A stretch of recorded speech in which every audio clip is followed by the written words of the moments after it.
नमस्कार। आज हम इस वीडियो में यूपी पुलिस कांस्टेबल 2024 की परीक्षा के लिए पॉलिटी जीके जीएस के प्रश्न लेकर आए हैं और हम डिस्कस कर रहे हैं वर्ष 2006 से अब तक पूछे गए सभी प्रश्न। और ये हमारा पार्ट 3 है। इससे पहले हम 2 वीडियो अपलोड कर चुके हैं। यदि आपने वो वीडियो नहीं देखे तो आप वो वीडियो देख लें। उन वीडियो का लिंक इस वीडियो के डिस्क्रिप्शन में मिल जाएगा। तो बिना देरी के साथ शुरू करते हैं आज का वीडियो। आपके सामने प्रश्न है, भारतीय संविधान के भाग 4 में का विवरण प्रस्तुत है। ऑप्शन है मूलभूत अधिकार, राज्य के नीति निर्देशक सिद्धांत, संघ की न्यायपालिका, नागरिकता। देखिए, जो आपका भाग 4 है उसका संबंध किससे है? भाग 4 का संबंध है आपका राज्य के नीति निर्देशक सिद्धांत के। आप सभी जानते हैं भारतीय संविधान में कितने भाग हैं? भारतीय संविधान में जो भागों की संख्या है वो कितनी है? 22। और ये सभी भाग आपको याद रखने हैं। इनके जो शीर्षक हैं, जो नाम है, वहां से प्रश्न पूछे जाते हैं। आज हम इस वीडियो में डिस्कस करेंगे राज्य के नीति निर्देशक सिद्धांतों की। इससे पहले हम आपको बता दें कि जो मूलभूत अधिकार हैं, जो मौलिक अधिकार हैं, ये भाग 3 में है। संघ की न्यायपालिका, देखिए जो संघ है, संघ की न्यायपालिका, कार्यपालिका, विधायिका जो संसद होती है, इन सभी का वर्णन किस भाग में है? इन सभी का वर्णन है भाग 5 में। नागरिकता का वर्णन किस भाग में है? भाग 2 में। देखिए, आपसे प्रश्न पूछा जाएगा कि जो राज्य के नीति निर्देशक सिद्धांत हैं उनका किस भाग में वर्णन है। अब भाग को आप सभी को पता है। भाग कौन सा हो गया आपका? भाग हो गया आपका 4। आपसे पूछेगा अनुच्छेद। अभी आगे प्रश्न भी है इससे संबंधित। अनुच्छेद कौन से हैं आपके? अनुच्छेद 36 से लेकर 51 तक। देखिए, ये पूछा गया है कि डॉक्टर भीमराव अंबेडकर ने राज्य के नीति निर्देशकों को क्या कहा है। तो आप ध्यान रखेंगे, डॉक्टर भीमराव अंबेडकर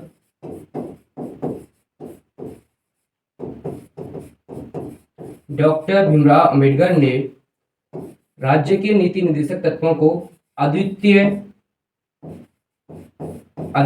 विशेषता, देखिए अद्वितीय विशेषता या फिर अनूठी विशेषता कहा है। आपसे पूछा जा सकता है। इसी प्रकार एक विद्वान हुए हैं ग्रेनविल ऑस्टिन।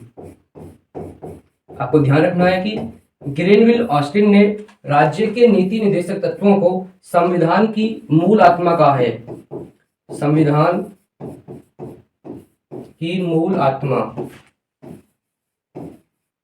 ये प्रश्न आपके लिए थोड़े कंफ्यूजन हो सकते हैं, लेकिन आपको ध्यान रखना है। आपसे प्रश्न पूछे कि संविधान की आत्मा क्या है। यदि इसमें किसी व्यक्ति का नाम नहीं है, यदि आपसे पूछे कि संविधान की आत्मा क्या है, तो सही आंसर होगा प्रस्तावना। यदि आपसे पूछे डॉक्टर भीमराव अंबेडकर ने संविधान के किस भाग को संविधान की आत्मा एवं हृदय कहा है, तो वो होगा आपका भारतीय संविधान का अनुच्छेद 32, जिसमें वर्णन है संवैधानिक उपचारों का अधिकार। और यदि पूछे डॉक्टर भीमराव अंबेडकर ने संविधान की अद्वितीय विशेषता किसे कहा है, तो आपका सही आंसर हो जाएगा राज्य के नीति निर्देशक तत्व। उसी प्रकार ग्रेनविल ऑस्टिन ने संविधान के किस भाग को संविधान की मूल आत्मा कहा है, तो होगा आपका राज्य के नीति निर्देशक सिद्धांत या फिर भाग 4। तो देखते हैं अगला प्रश्न। आप स्क्रीनशॉट खींच सकते हैं। प्रश्न नंबर 42, राज्य के नीति निर्देशक सिद्धांत संविधान के अध्याय 4 के में निहित है। यह अध्याय लिखा हुआ है पर अध्याय 4 के अनुच्छेद में निहित है। अभी हमने आपको बताया कि भारतीय संविधान के भाग 4 के अनुच्छेद 36 से लेकर 51, इनमें क्या वर्णन है? राज्य के नीति निर्देशक सिद्धांत। देखिए अगला प्रश्न, भारतीय संविधान में राज्य के नीति निर्देशक तत्वों की अवधारणा को लिया गया है। मैंने आपको बताया था कि जो राज्य के नीति निर्देशक सिद्धांत हैं, इन्हें किस देश के संविधान से लिया गया है? ऑप्शन है आपके सामने, आयरिश संविधान, अमेरिकी संविधान, जर्मन संविधान, जापानी संविधान। हमने आपको बताया था आयरलैंड का संविधान, और उसी को क्या बोलेंगे हम? आयरिश संविधान। अमेरिकी संविधान से कौन सा महत्वपूर्ण प्रावधान लिया गया है? ये कई बार परीक्षा में पूछा गया है, तो आप सभी को ध्यान रखना है। मौलिक अधिकार। बहुत सारे प्रावधान लिए गए हैं, लेकिन जो परीक्षा में पूछे जाते हैं वही बता रहे हैं हम आपको एक एक। मौलिक अधिकार कहां से लिया गया है? तो मौलिक अधिकार लिया गया है आपका कहां से? अमेरिकी संविधान से। जर्मन संविधान से क्या लिया गया है, तो आप ध्यान रखेंगे कि आपातकाल के समय जो कि मौलिक अधिकार है, मौलिक अधिकारों को निलंबित किया जा सकता है। ये प्रावधान कहां से लिया है, जर्मन संविधान से। मौलिक अधिकारों के निलंबन का प्रावधान कब, आपातकाल के समय, आपातकाल के समय। ये सभी प्रश्न पूछे गए हैं, आपसे पूछे जा सकते हैं। जापानी संविधान से क्या लगाया गया है, आपको ध्यान रखना है कि जो भारतीय संविधान में जो कानून बनाने की प्रक्रिया है वो कहां से ली गई है, जापानी संविधान से। उसे लिखेंगे हम विधि द्वारा स्थापित प्रक्रिया, विधि द्वारा स्थापित प्रक्रिया या फिर कानून बनाने की प्रक्रिया। ठीक है, कानून बनाने की प्रक्रिया, ये दोनों बात एक ही है। देखिए अगला प्रश्न, डॉक्टर बी आर अम्बेडकर ने राज्य के नीति निर्देशक तत्वों को खाली जगह के रूप में वर्णित किया है। हमने अभी आपको बताया था कि ये प्रश्न पूछा गया 2021 में। भारतीय संविधान की अनूठी विशेषता, भारतीय संविधान की उद्देशिका, भारतीय संविधान की प्रशासनिक विशेषता, भारतीय संविधान का मृत पत्र। तो इसका जो सही आंसर क्या है, इसका सही आंसर है आपका भारतीय संविधान की अनूठी विशेषता। ये किसने कहा है, ये कहा है डॉक्टर बी आर अम्बेडकर ने। आपको एक व्यक्ति का नाम और याद रखना है, ग्रेनविल ऑस्टिन।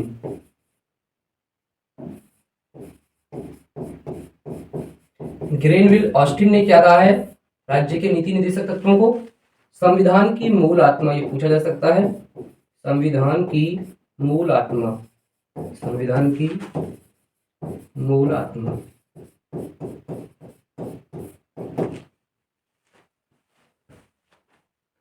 देखिए अगला प्रश्न काफी महत्वपूर्ण प्रश्न है। भारत में राज्य के नीति निर्देशक सिद्धांतों के संदर्भ में निम्नलिखित में से कौन सा वक्तव्य सही है। यहाँ कुछ आपके कथन दिए गए हैं। देखिए कथन ए, सामाजिक व आर्थिक उन्नति के लिए ये राज्य को संबोधित किए गए कुछ निर्देश हैं। जो कथन ए है ये बिल्कुल सही है, और जो स्टेटमेंट मिलता है हमें भारतीय संविधान के अनुच्छेद जो क्लॉज 1 है उसमें मिलता है। यह न्यायालय में परिवर्तनीय है। देखिए जो परिवर्तनीय का अर्थ क्या है, इसका अर्थ है कि इन्हें न्यायालय के द्वारा लागू कराया जा सकता है। ये गलत बात है, ये नहीं है। और ये आपका जो प्रावधान है ये आपका भारतीय संविधान के अनुच्छेद 37 में उसमें लिखा हुआ है कि इन्हें न्यायालय में परिवर्तनीय, ये न्यायालय में परिवर्तनीय नहीं है। ठीक है, क्या है, नहीं है। यहाँ पर लिख देते हैं हम, इन्हें न्यायालय के द्वारा लागू नहीं कराया जा सकता, लागू नहीं कराया जा सकता। ये सरकार के ऊपर निर्भर करते हैं कि जो राज्य के नीति निर्देशक तत्व हैं उन्हें वो लागू करेंगे या नहीं करेंगे। तो इसमें जो सिर्फ ऑप्शन ए क्या आपका सही है, तो सही कौन सा हो जाएगा आपका, डी, केवल ए। देखिए जितने भी हम यहाँ पर प्रावधान बता रहे हैं ये अनुच्छेद ये आपको याद रखने हैं, यहाँ से परीक्षा में प्रश्न पूछे गए हैं। इस वीडियो में हमने सारे वही प्रश्न लिए हैं जो परीक्षा में पूछे गए हैं। देखिए प्रश्न नंबर 46, भारतीय संविधान के अनुच्छेद 38 में प्रयुक्त न्याय निम्न को सूचित करने के लिए प्रयुक्त हुआ है। देखिए अभी अनुच्छेद 38 से संबंधित एक प्रश्न था जो अभी डिस्कस किया हमने। सामाजिक एवं राजनीतिक न्याय, आर्थिक एवं सामाजिक न्याय, राजनीतिक एवं आर्थिक न्याय, सामाजिक आर्थिक एवं राजनीतिक न्याय। इसका सही आंसर क्या है, सामाजिक आर्थिक एवं राजनीतिक न्याय। देखिए आपको ध्यान रखना है कि जो अनुच्छेद 38 है इसमें 2 क्लॉज हैं, मतलब ऐसे लिख लेते हैं इसे 38(1). 38(1) में ये कहा गया है कि राज्य ऐसी सामाजिक व्यवस्था बनाएगा जिससे लोगों को सामाजिक, आर्थिक, राजनीतिक न्याय मिले और उससे लोक कल्याणकारी राज्य की स्थापना हो। ये जो किसमें आपका, ये आपका 38(1) में। 38(2) में क्या है, 38(2) में ये है कि लोगों के बीच जो असमानता है, यहाँ पे लिख देते हैं हम, लोगों के बीच असमानता। अब देखिए जो असमानता है वो आपकी आय हो सकती है, और जो अलग अलग समुदाय के लोग हैं, अलग अलग वर्गों के लोग हैं, जो अलग अलग कार्य करते हैं, जो उनकी प्रतिष्ठा है, जो उनकी आर्थिक सामाजिक राजनीतिक स्थिति है, जो उनकी असमानता है, इस असमानता को समाप्त करेगा, समाप्त करने का दायित्व किसके ऊपर है? राज्य के ऊपर है। तो ये प्रश्न भी आगे पूछा गया है, तो ध्यान रखना है।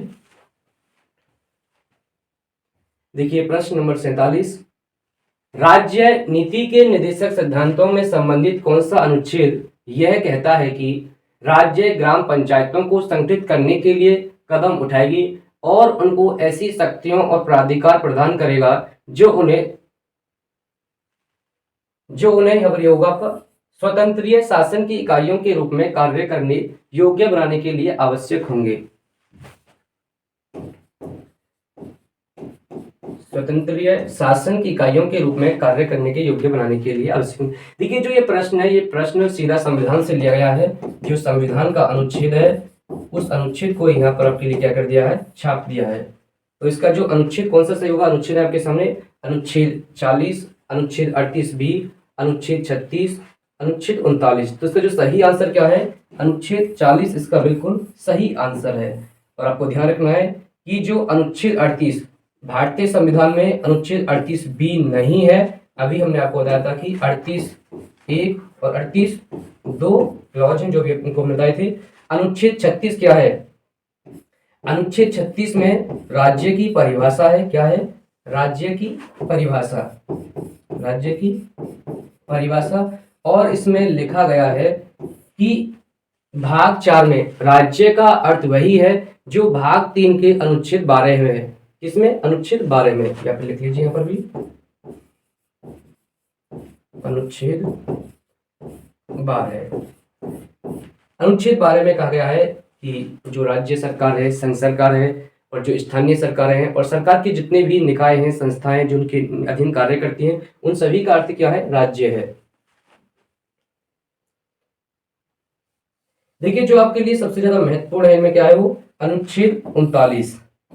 अनुच्छेद 39 काफी बड़ा अनुच्छेद है। इसमें आपकी जो अनुच्छेद देखिए इस प्रकार से हम आपको समझाते हैं। अनुच्छेद जो 39 है, इसमें आपकी कुछ तो आपके स्मॉल लेटर में है, ऐसे ABCDE तक आपके सब क्लॉज हैं, लेकिन उनमें से सिर्फ आपको एक ध्यान रखना है 39 में। देखिए जो 39A है, पहले तो ये समझ लीजिए कि जो 39A है, इसमें क्या है? इसमें है 39A की बात कर रहे हैं हम, जो आपका कैपिटल A है। समान न्याय और निःशुल्क विधिक सहायता, निःशुल्क विधिक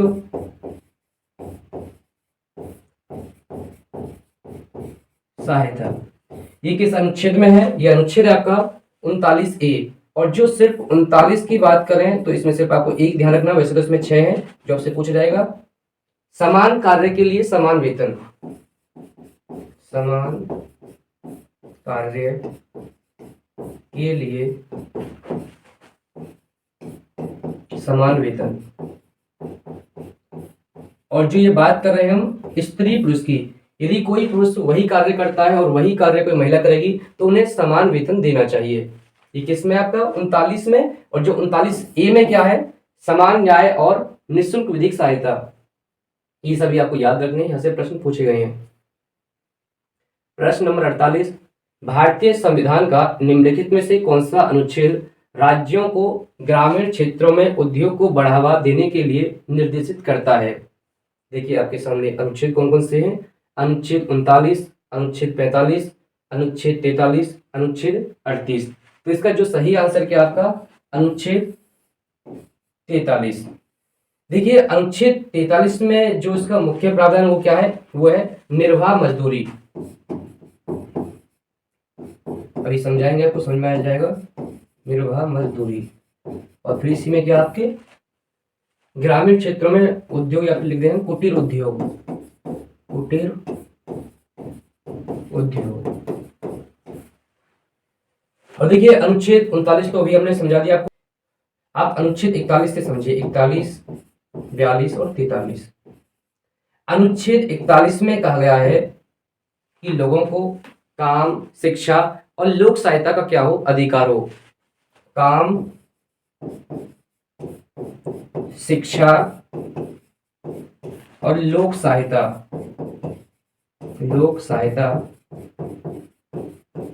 का अधिकार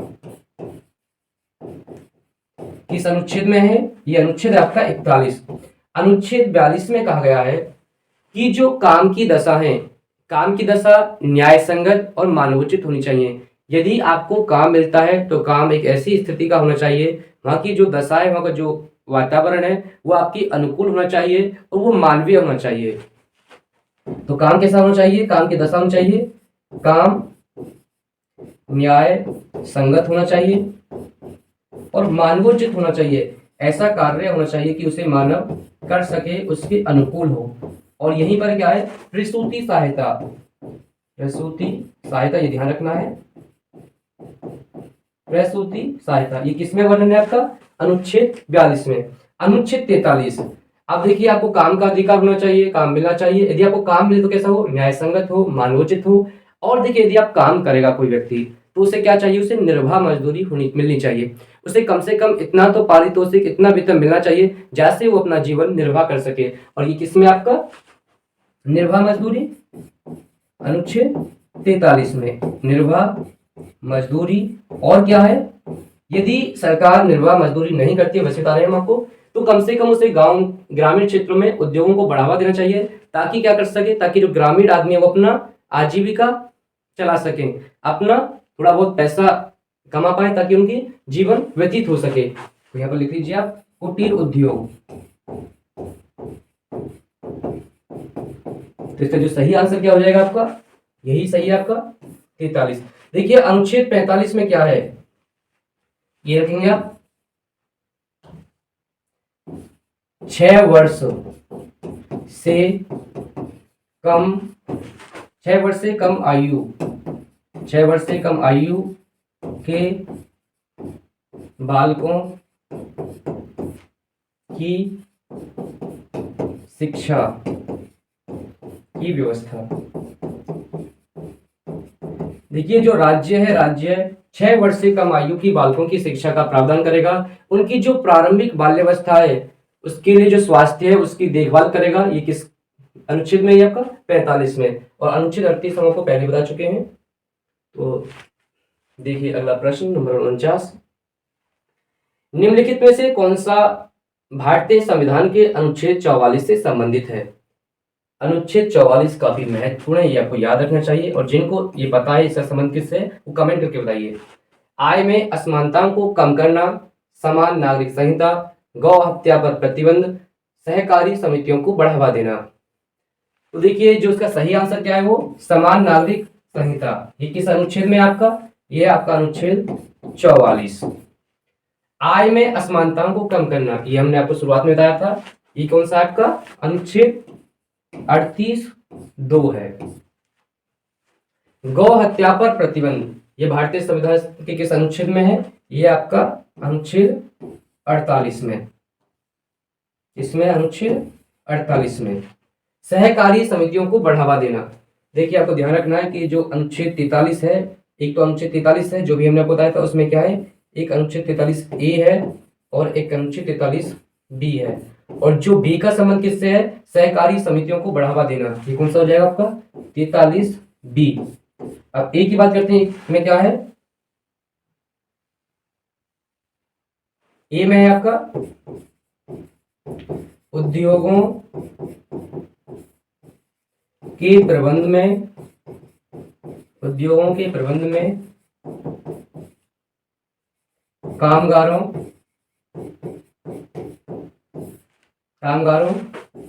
की भागीदारी।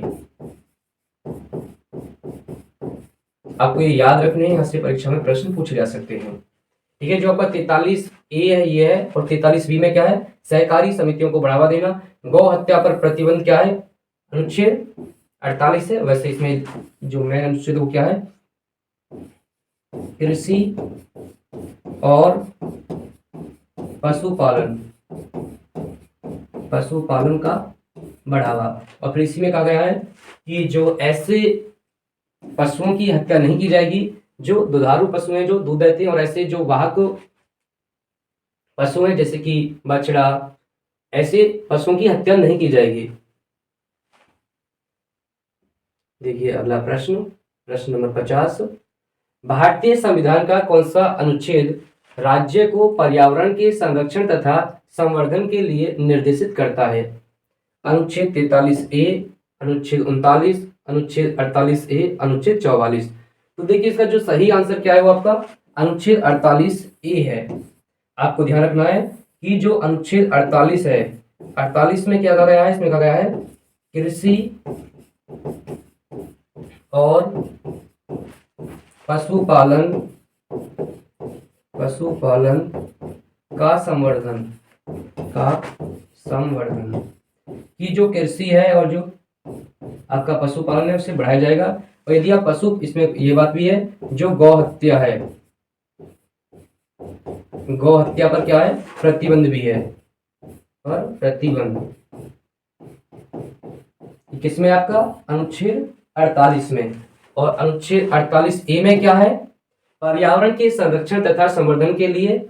और जो आपका अनुच्छेद 43 है, अभी हमने बताया था क्या था वो, उद्योगों के प्रबंध में,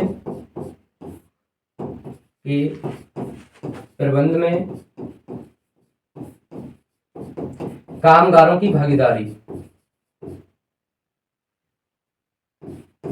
कामगारों की भागीदारी। ऐसा नहीं है कि जो मजदूर हैं, मजदूर का जो मैनेजमेंट होता है, जो जहाँ पर इंडस्ट्री में काम करते हैं, तो उनके मैनेजमेंट में भी कुछ उनकी हिस्सेदारी होनी चाहिए ताकि वो अपने जो काम करने की दशा है, स्थिति है, उसके लिए कुछ बेहतर कर सके। अनुच्छेद 39 हमने आपको बता दिया। अनुच्छेद 44 बहुत ही महत्वपूर्ण है, ये आपको याद ही रखना है, समान नागरिक संहिता।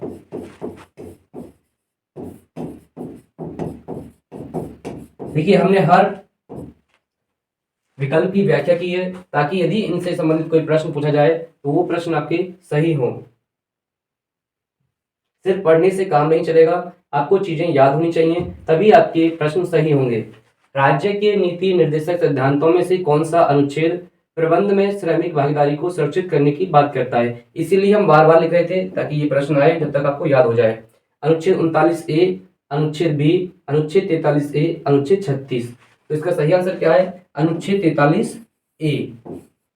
हम बता रहे हैं दोबारा से आपकी 38B नहीं है, उसमें 38(1) है और 38(2) है। 39A है, 39A आपको ध्यान रखना है, ये पूछा जा सकता है आपसे, समान न्याय और निःशुल्क विधिक सहायता, निःशुल्क कानूनी कहें या विधिक कहें, बात एक है, विधिक सहायता। देखिए सभी को भारत में समान न्याय मिलना चाहिए। यदि कोई व्यक्ति बहुत कमजोर है, गरीब है, तो सरकार उसके लिए निःशुल्क विधिक सहायता, मतलब उसे जो वकील होता है, वकील भी कर सकती है उसके लिए। और अनुच्छेद 36 में आपको पता ही है क्या, इसमें राज्य की परिभाषा दी गई है। बस ये सभी चीजें आपको याद रखनी है, तभी आपके प्रश्न सही होंगे। देखिए अगला प्रश्न, निम्नलिखित में से किसका भारत के मूल संविधान में राज्य नीति के निर्देशक सिद्धांतों के रूप में उल्लेख नहीं किया गया है?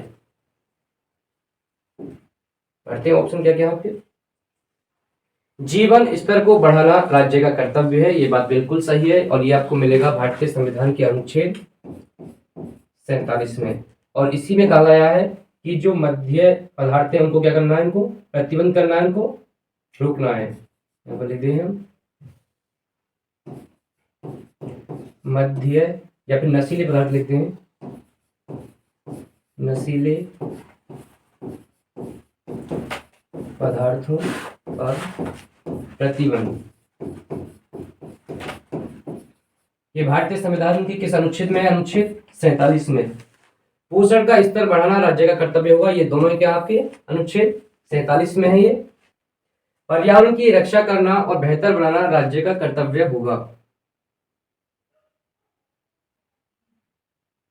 हाँ देखिए, इसमें ये पूछा कि मूल संविधान में नहीं था, मतलब जो भारत का संविधान है 26 जनवरी 1950 को जब लागू हुआ था, इनमें से कौन सा प्रावधान नहीं था। पर्यावरण की रक्षा करना और बेहतर बनाना राज्य का कर्तव्य होगा, ये आपको भी हमने बताया था कि 48A में है। 48A में है तो इसका मतलब क्या है, इसे बाद में जोड़ा गया कब, 42वें संविधान संशोधन 1976 के द्वारा से जोड़ा गया। सार्वजनिक स्वास्थ्य में सुधार करना राज्य का कर्तव्य होगा, ये भी आपका क्या है, इसी में है। ठीक है, इसका आंसर क्या हो जाएगा, इसका आंसर है सही सी। पर्यावरण की रक्षा करना और बेहतर बनाना ये भारतीय संविधान के किस आर्टिकल में है, अनुच्छेद 48A में है।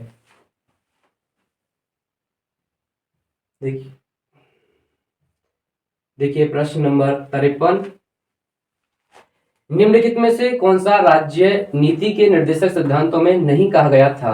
मतलब बताना कि इसमें से कौन सा राज्य के नीति निर्देशक तत्वों में नहीं है। शिक्षा का अधिकार, ग्राम पंचायतों का संगठन। देखिए जो ग्राम पंचायतों का संगठन है, इसे तो एक और प्रश्न पूछा गया था पीछे, तो इसका जो भारतीय संविधान के किस अनुच्छेद में है, ये अनुच्छेद 40 में। और आप सभी को पता है कि अनुच्छेद 36 से लेकर अनुच्छेद 51 इन सभी का संबंध किससे है, राज्य के नीति निर्देशक तत्वों से। और जो शिक्षा का अधिकार है, भारत में 6 वर्ष से लेकर 14 वर्ष तक के सभी बच्चों को निशुल्क मतलब निशुल्क और अनिवार्य शिक्षा का अधिकार प्राप्त है। और ये किस अनुच्छेद में है, इस अनुच्छेद की बात करें तो ये आपको याद रखना है, यहाँ से प्रश्न परीक्षा में पूछा जा सकता है। ये अनुच्छेद कौन सा आपका 21A है। ये कौन सा है आपका अनुच्छेद 21A।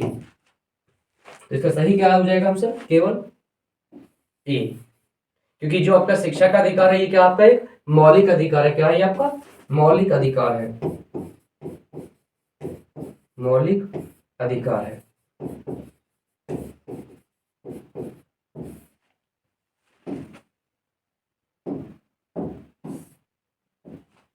प्रश्न नंबर 54, राज्य के नीति निर्देशक सिद्धांतों के अंतर्गत किस अनुच्छेद में राष्ट्रीय महत्व के स्मारकों, स्थान, वस्तुओं के संरक्षण के विषय में कहा गया है। देखिए जो लाइन है सेम टू सेम यहाँ से लेकर यहाँ तक संविधान से ली गई है। अनुच्छेद 36, अनुच्छेद 49, अनुच्छेद 42, अनुच्छेद 38।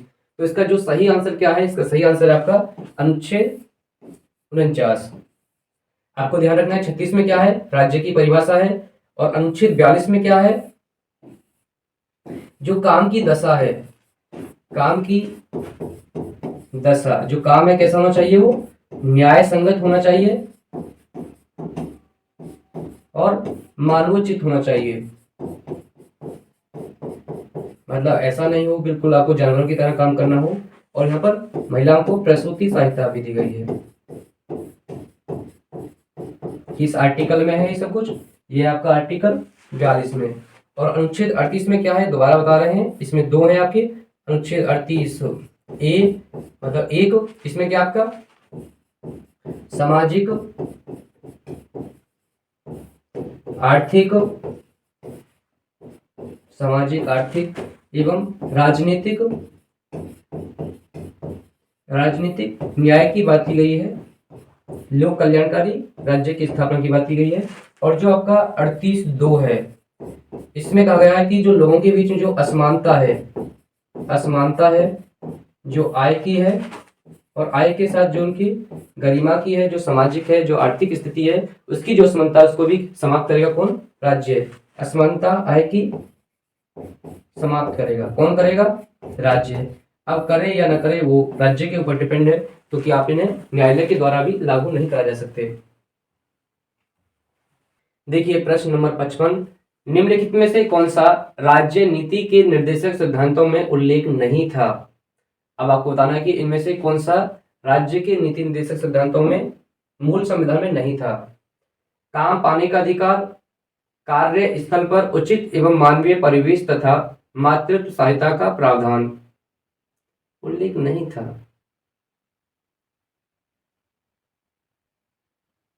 ए और बी दोनों, केवल ए केवल बी। देखिए इसका आंसर हो जाएगा ए और बी दोनों नहीं है, क्योंकि जो आपका काम पाने का अधिकार है ये भारतीय संविधान के अनुच्छेद किस में आपका, ये आपका 41 में है। कार्य स्थल पर उचित एवं मानवीय परिवेश तथा मातृत्व सहायता का प्रावधान है। ये अभी बताया था हमने आपको, किसमें है अनुच्छेद 42 में है। तो इस दोनों का जो आपके ये ऑप्शन ए और बी, इस दोनों का ये आंसर नहीं है, तो सही क्या हो जाएगा इसका, डी हो जाएगा। देखिए इस प्रकार के प्रश्न पूछे जाएंगे आपसे। देखिए प्रश्न नंबर 56, भारतीय संविधान का कौन सा अनुच्छेद यह कहता है राज्य देश के पर्यावरण के संरक्षण एवं संवर्धन का और वन तथा वन्य जीवों की रक्षा का प्रयास करेगा। ये सेम टू सेम ये संविधान से ली गई लाइन है। अनुच्छेद 24, अनुच्छेद 48A, अनुच्छेद 36, अनुच्छेद 12। तो इसका जो सही आंसर क्या है आपका, अनुच्छेद 48A। और आपको ध्यान रखना है कि अनुच्छेद 36 और 12 इन दोनों में क्या है, इन दोनों में राज्य की परिभाषा है, राज्य की परिभाषा। और आप ये ध्यान रखें राज्य की परिभाषा का मतलब ये नहीं है उत्तर प्रदेश, महाराष्ट्र, बिहार। इसका मतलब क्या है, इसका मतलब है सरकार से।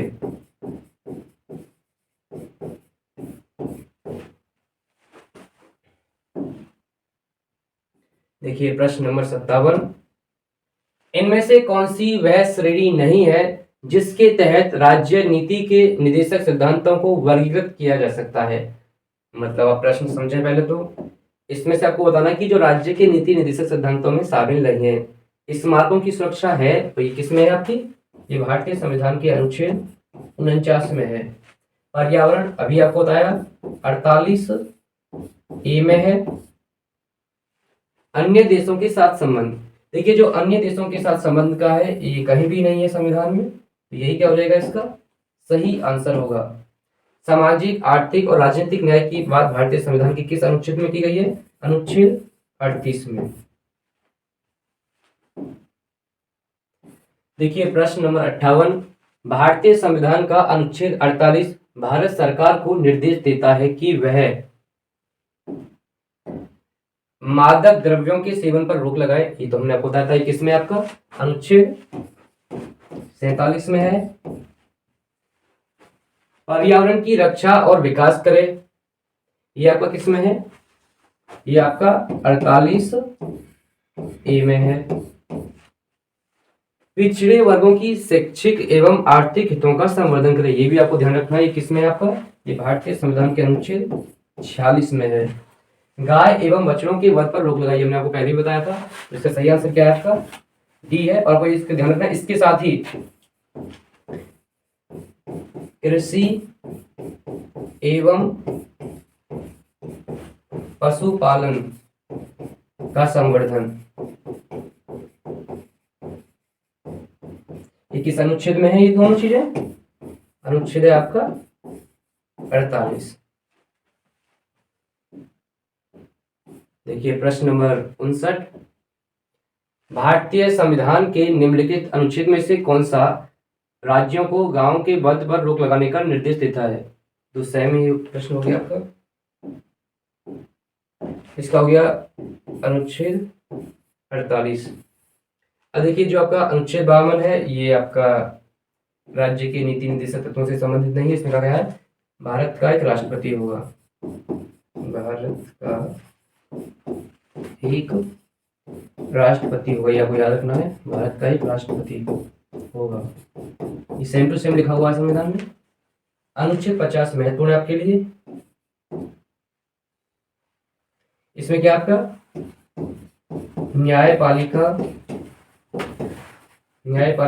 और कार्यपालिका का पृथक्करण कि जो आपकी न्यायपालिका है और जो कार्यपालिका है वो अलग अलग होनी चाहिए। ऐसा नहीं है कि वो दोनों मिल जाएंगी तो अच्छा काम नहीं हो पाएगा। जो अनुच्छेद 54 में क्या आपका राष्ट्रपति के निर्वाचक मंडल का है, राष्ट्रपति का निर्वाचक मंडल। देखिए भारतीय संविधान के जो महत्वपूर्ण अनुच्छेद हैं उसकी हम अलग से वीडियो बना देंगे, लेकिन जितने भी इन प्रश्नों की व्याख्या में जितनी भी हमने व्याख्या की है आपको आत्मसात करनी चाहिए, तभी आपके प्रश्न सही होंगे। प्रश्न नंबर 7, निम्नलिखित में से कौन सा भारत के मूल संविधान का हिस्सा नहीं है।